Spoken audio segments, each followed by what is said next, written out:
علامہ شبیر احمد عثمانی رحمہ اللہ نے قائد اعظم محمد علی جناح کا جنازہ پڑھایا، جس میں تقریباً 4 لاکھ افراد نے شرکت کی۔ بعد میں شرکائے جنازہ سے خطاب کرتے ہوئے انہوں نے فرمایا، قائد اعظم کی جدائی سے پاکستان کو ہی نہیں بلکہ سارے عالم اسلام کو نقصان پہنچا ہے۔ آپ نے لوگوں کے دلوں کو مسخر کر لیا تھا اور ان پر آپ کی حکومت تھی۔ ایک مدبر کی حیثیت سے قائد اعظم محمد علی جناح اعلیٰ تر اور ناقابل موازنہ حیثیت کا انسان تھا۔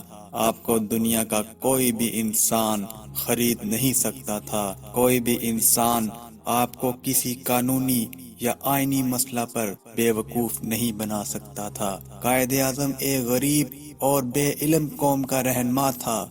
تمام دنیاوی آسائشوں کو ٹھکرا کر اپنی قوم کی عزت اور لوگوں کی بہتری کے لیے شب و روز مصروف خدمت رہتا تھا۔ اس نے عہد اورنگزیب کی اسلامی شوکت کی یاد تازہ کر دی اور اس سرزمین کے لیے مسلمان ان تمام خدمات کے عوض جو آپ نے مسلم قوم کے لیے انجام دی تھی۔ وہ نحیف انسان تھا لیکن وہ پہاڑوں سے ٹکرانے کی قوت رکھتا تھا۔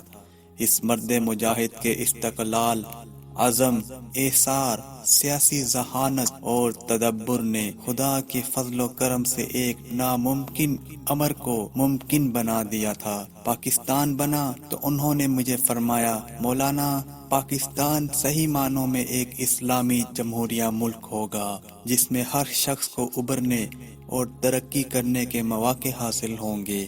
شریعت کا بول بالا ہوگا۔ یہی ان کی خواہش تھی، یہی ان کی تمنا تھی، اور ان کی اس آخری خواہش کو عملی جامہ پہنانا اب ہم ہر مسلمان کا مذہبی فریضہ ہے۔